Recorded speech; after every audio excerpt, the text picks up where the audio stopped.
یہ زرداری سے بلاول سے آپ کیا سوال کریں گے؟ ان کے پاس بیچاروں کے پاس ٹکے کا اختیار نہیں ہے. اختیار تو سیکٹر کمانڈرز کے پاس ہے یا جرنیلوں کے پاس ہے. تو جن کے پاس اختیار ہے وہ جواب دیں نا.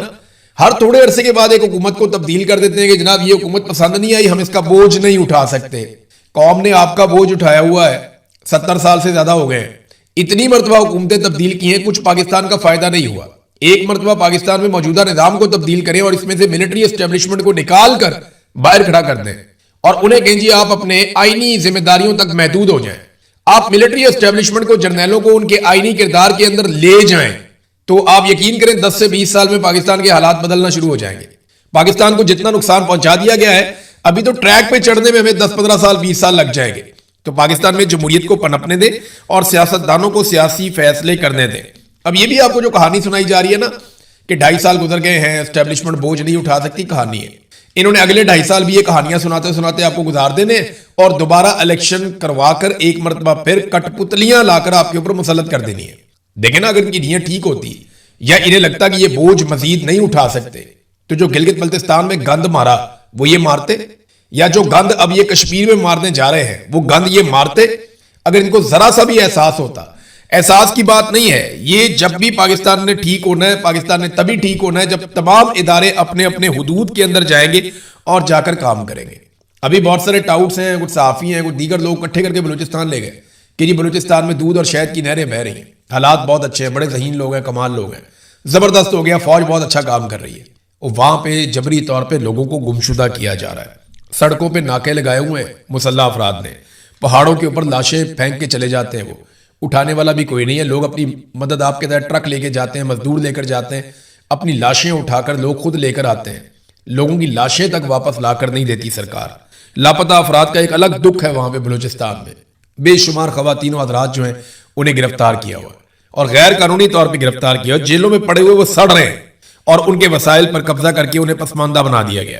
آپ یہ دیکھیں نا ناظرین, اس ملک میں جو لوگ آئین توڑتے ہیں انہیں گارڈ آف آنر ملتے ہیں, اور جو لوگ آئین کی حکمرانی کی بات کرتے ہیں وہ جیلوں کے اندر سڑتے ہیں. اور یہی ہماری قسمت آج تک رہی ہے اور اسی کی وجہ سے ہم آگے نہیں بڑھ پائے. یہ جو اکبر شیرانی کی کہانی میں نے آپ کو سنائی تھی ایک شہید کی, اس کی جیب سے نا ایک رکا بھی ملا اور وہ اس کے گھر والوں نے, اس کے دوستوں نے پبلک کر دیا. اس رکے کو اگر آپ دیکھیں نا تو اس کے اوپر لکھا ہوا ہے میں نے کس کا کتنا ادھار دینا ہے. اور یہ اس نے اس وقت لکھا جب اسے پتا چل گیا کہ اب گولیاں ختم ہو گئی اور میں مارا جاؤں گا. تو اس نے فٹافٹ ایک کاغذ کے اوپر لکھا کہ میں نے فلاں کے اتنے پیسے دینے ہیں, فلاں کے اتنے پیسے دینے ہیں, فلاں کے اتنے پیسے دینے ہیں. وہ رکا اس نے جیب میں رکھا اور پھر وہ شہید ہو گیا. اب مجھے یہ سمجھ نہیں آ رہی کہ جس کی لاش کو گھر پہنچانے کے لیے سرکار نے ایمبولنس نہیں دی اور اس کے خون کا قرضہ کون اتارے گا؟ یہ خون آلود کاغذ ہے. یعنی اس کاغذ کے اوپر 2 طرح کے قرضے ہیں. ایک قرضہ پاکستانیوں پہ, پاکستان کے اداروں پہ چڑھ گیا کہ ایک پولیس والے کا خون بہ گیا, وہ بھی اس لیے کہ اس کے بعد گولیاں ختم ہو گئی تھی, دہشت گردوں کے بعد ختم نہیں ہوئی. اور دوسرا قرضہ وہ ہے جو اس نے اپنے روزمرہ معاملات میں لیا. تو ایک کے بعد ایک دکھ کی کہانی ہے, ایک داستان ہے. میں لوگوں کی باتیں سن رہا تھا, دل دہلا دینے والی باتیں. وہ اتنے پریشان ہیں اور وہاں پہ پولیس والے کام کرنے سے انکار کرتے ہیں. کیوں جناب, ہم کیسے کام کریں, ہمارے پاس تو ہتھیار نہیں ہے, ہماری تو پیچھے سے مدد ہی نہیں آتی. اگر ہم 200 لوگوں سے بھی لڑ پڑے تو سرکار ہار مان لیتی ہے, پیچھے کوئی ہتھیار لے کر نہیں آتا. پورے شہروں پہ آ کر دہشت گرد قبضہ کر لیتے ہیں اور یہ لوگ کچھ کر نہیں سکتے. پاکستان تحریک انصاف نے حمایت کر دی ہے اس دھرنے کی جو اس وقت بلوچستان میں دیے جا رہے ہیں. انہوں نے کہا کشمیر راولہ کوٹ کی طرح بلوچستان کے عوام کو بھی ان ناجائز حکمرانوں اور ان کی پالیسیوں کے خلاف سڑک پر نکلنا پڑے گا. کوئٹہ میں جاری شہداء کے دھرنوں میں تمام سیاسی جماعتوں کے کارکنوں اور عوام سے لاکھوں کی تعداد میں شرکت کی اپیل کرتے ہیں. پاکستان تحریک انصاف کے داؤد شاہ کاکڑ نے بھی یہاں پہ اپیل کر دی ہے. تحریک تحفظ آئین پاکستان نے ایک اعلامیہ جاری کیا ہے ناظرین. وہ اعلامیہ پڑھنے سے تعلق رکھتا ہے اور یہ پاکستان کے اب مسائل کا حل اسی طرح ہے جو اپوزیشن بات کر رہی ہے. حکومت کو تو بات سمجھ ہی نہیں آ رہی, نہ وہ سمجھنا چاہتے ہیں. نمبر 1 انہوں نے جو چیزیں کہی ان میں پہلی چیز تو یہ ہے کہ بلوچستان میں امن و امان کی مسلسل بگڑتی ہوئی صورتحال, پولیس اہلکاروں کے قتل اور عوام کے جان و مال کے تحفظ میں ناکامی کی ذمہ داری قبول کرتے ہوئے بلوچستان حکومت فوری طور پہ استعفیٰ دے. ہمارا موقف ہے کہ ایک غیر منتخب حکومت عوام کے سیاسی, انتظامی اور سیکیورٹی مسائل کے حل کی اخلاقی اور عوامی حیثیت نہیں رکھتی اور بلوچستان کے تمام لاپتہ افراد کو فی الفور عدالتوں کے سامنے پیش کیا جائے, جبری گمشدگیوں کا سلسلہ بند کیا جائے اور ڈیتھ سکواڈ کا مکمل خاتمہ یقینی بنایا جائے. اس کے بعد دوسرا انہوں نے مطالبہ کیا کہ عمران خان, بشرا بی بی, ڈاکٹر مہارنگ بلوچ, ڈاکٹر یاسمین راشد, اجاد احمد چودھری, عمر سرفراز چیمہ, شاہ محمود قریشی, محمود رشید, حسان نیازی, ایمان مزاری، علی وزیر سمیت تمام قیدیوں، کارکنان اور ضمیر کے اسیران کو فوری طور پر رہا کیا جائے۔ پھر ایک اور مطالبہ انہوں نے کیا کہ آزاد جموں اور کشمیر کی موجودہ سیاسی اور انتظامی صورتحال آزادانہ، منصفانہ اور شفاف انتخابات کے انعقاد کے لیے سازگار نہیں ہے، لہذا تمام متعلقہ فریقین کے درمیان بامعنی مذاکرات کا آغاز کرتے ہوئے انتخابات کو التوا کیا جائے تاکہ عوام کے حقیقی مینڈیٹ کا تحفظ ممکن بنایا جا سکے۔ اگلا مطالبہ یہ ہے کہ تحریک تحفظ آئین پاکستان مطالبہ کرتی ہے کہ آزاد جموں اور کشمیر اور بلوچستان کی تشویشناک صورتحال پر فوری طور پر گھسی پٹی ہی صحیح مگر پارلیمنٹ کا مشترکہ اجلاس طلب کیا جائے تاکہ قومی سطح پر ان سنگین معاملات پر سنجیدہ، جامع اور مؤثر بحث کے ذریعے آئینی اور سیاسی حل تلاش کیا جا سکے۔ پھر ایک اور چیز انہوں نے کہا جی کہ سابق وزیر اعظم عمران خان کی ہمشیرہ علیمہ خان کے خلاف جاری غیر منصفانہ ٹرائل پر شدید افسوس اور تشویش کا اظہار کرتے ہیں، اور یہ جو بدلہ لینے کا سلسلہ، سیاسی انتقام کا دائرہ ان کی بہنوں تک جو وسیع کیا گیا ہے عمران خان صاحب کی، یہ نہایت سنگین ہے اور ان چیزوں کو روکا جائے، اور اگر نتائج تلخ برآمد ہوئے تو اس کی ذمہ داری متعلقہ ریاستی اداروں اور حکومت پر عائد ہوگی۔ تو یہ جناب ان کے مطالبات ہیں جو تحریک تحفظ آئین پاکستان نے کیے ہیں، لیکن حکومت کا کوئی کسی قسم کا موڈ نہیں ہے، کوئی ارادہ نہیں ہے پاکستان میں حالات کو بہتر کرنے کا، کیونکہ ابھی کشمیر سے جو خبر آئی ہے، میں نے آپ کو ایک دن پہلے، لگ بھگ 2 دن ہونے والے ہیں، میں نے آپ کو ایک خبر دی تھی کہ کشمیر میں بہت بڑا کریک ڈاؤن کیا جائے گا۔ اگر تو الیکشن کروانے ہیں تو اس سے پہلے انہیں ایک بہت بڑا کریک ڈاؤن کشمیر میں کرنا پڑے گا، اور اس کریک ڈاؤن کے لیے مزید فورسز کشمیر میں داخل ہوں گی۔ اور اب میری خبر 24-36 گھنٹے گزرے ہیں، خبر درست ثابت ہو گئی۔ آزاد کشمیر کی حکومت کی جانب سے ایک ڈیمانڈ ڈالی گئی ہے۔ حکومت نے کیا ڈالنی ہے، وہاں کے سیکٹر کمانڈر کی ڈیمانڈ ہوگی، اور حکومت بیچاری مجبور ہے۔ وہ جو راٹھور صاحب ہیں وزیر اعظم وہاں کے، ان کی تو اوقات کوئی نہیں ہے، لہذا وفاقی حکومت سے مانگے گئے مزید 4000 FCI اہلکار اور رینجرز کے 7 ونگ۔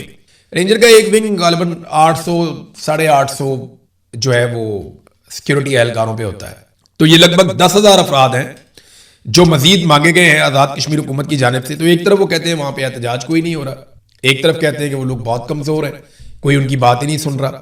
جہاں پہ آپ نے ہزاروں کی تعداد میں پہلے ہی وہاں پہ سیکیورٹی فورسز جمع کی ہوئی ہیں، وہیں آپ 10,000 سیکیورٹی فورسز اور منگوا رہے ہیں۔ اس کا مطلب ہے کہ آزاد کشمیر پورا کا پورا کھڑا ہوا ہے۔ کیا فرق رہ گیا؟ بھارت نے وہاں پہ اپنی فورسز داخل کی ہوئی ہیں مقبوضہ کشمیر میں، وہ انہیں مارتے ہیں، ان کے مطالبات ہی نہیں سنتے، ان کو ان کے حقوق نہیں دیتے۔ یہی کام آزاد کشمیر کے اندر ہو رہا ہے، لوگ اپنے حقوق مانگ رہے ہیں، احتجاج کر رہے ہیں۔ اب اتنی بڑی فورس وہاں پہ اس لیے تو نہیں بھیجی جا رہی کوئی دہشت گردوں سے لڑنا ہے، نہ یہ فورس دہشت گردوں سے لڑنے جا رہی ہے، نہ یہ فورس بھارت کے ساتھ لڑنے جا رہی ہے۔ یہ فورس تو لوگوں کا جو پرامن احتجاج، جو وہ اپنے حقوق مانگ رہے ہیں، اس احتجاج کو کچلنے کے لیے جا رہی ہے، اس کے علاوہ اور کچھ نہیں ہے اس فورس کے جانے میں۔ ناظرین، میں ایک ڈیٹا اور آپ کے سامنے رکھتا ہوں، یہ ذرا آپ دیکھیے گا۔ دیکھیں نا، ہر ایک کا اپنا اپنا کام ہوتا ہے نا۔ فیلڈ مارشل عاصم منیر کی جو بنیادی ذمہ داری ہے وہ پاکستان اور پاکستانیوں کی جان کی حفاظت ہے، یعنی تحفظ کی ذمہ داری ہوتی ہے نا فوج کے پاس، کہ جیسے ہی سول انتظامیہ فوج کو کہتی ہے کہ جنگ شروع کر دو، وہ جنگ شروع کر دیتے ہیں۔ جب انہیں کہتے ہیں فلاں علاقے میں جاؤ آپریشن کرو، وہ کرتے ہیں۔ جب انہیں کہتے ہیں ہمیں فلاں جگہ پہ آپ کے بندے چاہیے، وہاں وہ بھجواتے ہیں۔ تو وہ حکم کے غلام ہیں، ان کو تنخواہ ملتی ہے اور انہیں کام کرنا ہے اس کے مطابق اور اپنی تیاریاں رکھنی ہے۔ اب پاکستان میں دہشت گردی کے خلاف لڑائی کی ذمہ داری جو ہے وہ پاکستان کی فوج کی ہے، لیکن حالات یہاں پیدا ہو گئے ہیں کہ عالمی سطح پہ لیڈر ہیں، عالمی سطح پہ جناب میں ثالثی کروا رہا ہوں، فلاں سے ملاقات، فلاں سے ملاقات، یہ تو چل رہا ہے کام، اور اسے بہت بڑی کامیابی کے طور پہ دیکھا جا رہا ہے۔ اور دیکھیں، کامیابی ایک طرح کی ہے بھی، امریکہ کو کسی اور نے یہ فیس سیونگ لے کر نہیں دینی تھی۔ پاکستان کے اوپر امریکہ نے بھروسہ کیا، ایران کے ساتھ پاکستان کے تعلقات تھے، فیلڈ مارشل نے اس سے فائدہ اٹھایا اور بھلا ہوا، لیکن ابھی پھر لڑائی شروع ہو گئی ہے۔ وہ لڑائی کبھی بند ہوتی ہے، کبھی شروع ہو جاتی ہے۔ پاکستان ایک بڑا کمزور ثالث ہے، دونوں فریقین میں سے کسی کو بھی دبا کر بات نہیں کر سکتا، لیکن پاکستان کے اندر تو ہم صورتحال ٹھیک کر سکتے ہیں نا۔ آج فیلڈ مارشل کے آنے کے بعد پاکستان کی صورتحال کیا ہے کہ پوری دنیا میں پاکستان میں دہشت گردی سب سے زیادہ بڑھ گئی ہے۔ یعنی اگر آپ ڈیٹا دیکھیں تو ڈیٹا یہ بتاتا ہے کہ اس خطے میں کوئی ایسا ملک نہیں ہے جس میں پاکستان سے زیادہ دہشت گردی ہو۔ افغانستان ہو، عراق ہو، یمن ہو، شام ہو، صومالیہ ہو، کوئی بھی ایسا ملک ہو، ان سارے ملکوں میں حالات پاکستان سے بہتر ہیں۔ حیرت ہو رہی ہے آپ کو؟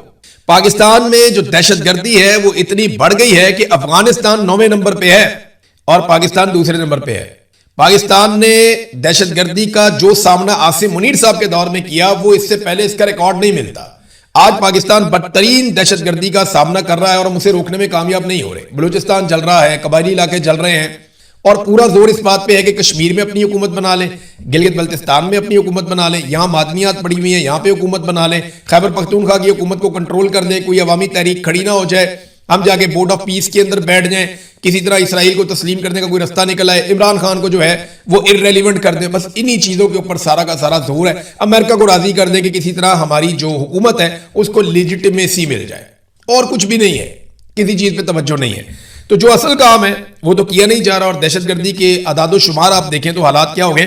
میں ذرا کمپیریزن بھی آپ کے سامنے رکھ دیتا ہوں. کئی لوگ کہتے ہیں جی دہشت گردی تو بہت پرانی چیز ہے, تو میں آپ کو بتا دیتا ہوں کہ یہ جو ایک رپورٹ ہے ساؤتھ ایشیا ٹیررزم پورٹل, اس کی رپورٹ کیا بتاتی ہے کہ 2018 سے 2021 تک پاکستان میں دہشت گردی کے واقعات کتنے ہوئے. 2018 میں 158 سیکورٹی اہلکار شہید ہوئے, 2019 میں 137, 2020 میں 178, 2021 میں 226, اور پھر اس کے بعد یہ تقریباً مجموعی طور پہ عمران خان صاحب کے دور حکومت میں 699 سیکورٹی اہلکار شہید ہوئے, اور جنرل باجوہ اس وقت آرمی چیف تھا. تو 699 عمران خان کا دور. اچھا, اب اسی رپورٹ کے مطابق رجیم چینج آپریشن کے بعد سے لے کر اب تک کتنے لوگ شہید ہوئے, ذرا یہ آپ دیکھ لیں. سیکورٹی اہلکار جناب جیسے ہی عمران خان صاحب کی حکومت گرائی گئی 2022 میں تو 380 سیکورٹی اہلکار شہید, اور پھر اس کے بعد 2023 میں 520, پھر 2024 میں 754, پھر 2025 میں 664, پھر اب جناب اس وقت 3 سالوں کے اندر جو مجموعی طور پہ 2317 سے 2320 تک کی تعداد بنتی ہے. یعنی عمران خان کے دور حکومت میں اس سے 4 گنا کم تھی دہشت گردی, اس سے بھی زیادہ کم تھی. ڈرون حملے بھی بند تھے, لوگوں کو مارٹر بھی نہیں مارے جا رہے تھے, جبری گمشدگیاں بھی بند ہو گئی تھی.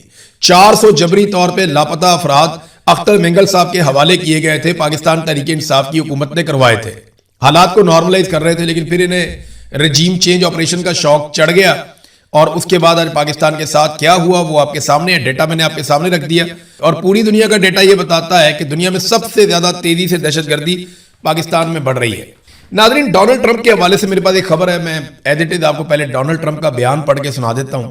ڈونلڈ ٹرمپ کو ایکچولی ہوا یہ تھا کہ اسرائیلی انٹیلیجنس نے ڈونلڈ ٹرمپ کو خبردار کیا تھا کہ ایران آپ کو قتل کر سکتا ہے.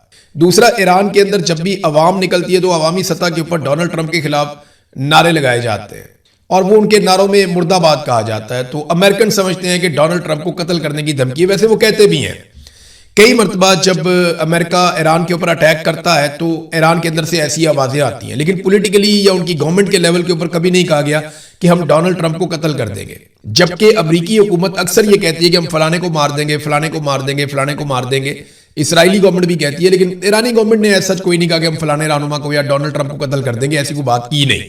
لیکن یہ اسرائیلی انٹیلیجنس نے ڈونلڈ ٹرمپ کو خبردار کیا تھا کہ آپ کو ایران قتل کر سکتا ہے. تو ڈونلڈ ٹرمپ کا جو اعلان ہے وہ کیا ہے, سٹیٹمنٹ دیکھ لیں آپ. ٹرمپ نے نیو یارک پوسٹ کو یہ بتایا بات کرتے ہوئے کہ اگر ایران انہیں قتل کرنے کی اپنی سازش میں کامیاب ہو جاتا ہے تو انہوں نے اس صورتحال میں جوابی کارروائی کے لیے ہدایات چھوڑ دی ہیں, اور ایران کو تباہ و برباد کر دیا جائے گا, اور اس کی بھاری قیمت اسے چکانی پڑے گی.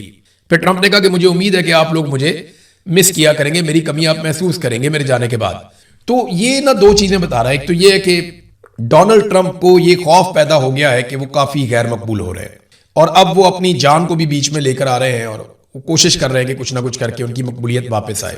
ان کے اوپر ایک جان لیوا حملے کی جب رپورٹنگ ہوئی, جب وہ صحافیوں سے مل رہے تھے جو لوگ وائٹ ہاؤس کور کرتے ہیں, تو اس وقت بھی مجھے اچھی طرح یاد ہے کہ اس انسیڈنٹ کے بعد ہم نے نظر رکھی تو ڈونلڈ ٹرمپ کا کوئی ڈیٹا بہتر نہیں ہوا, کوئی ان کی مقبولیت میں اضافہ نہیں ہوا تھا.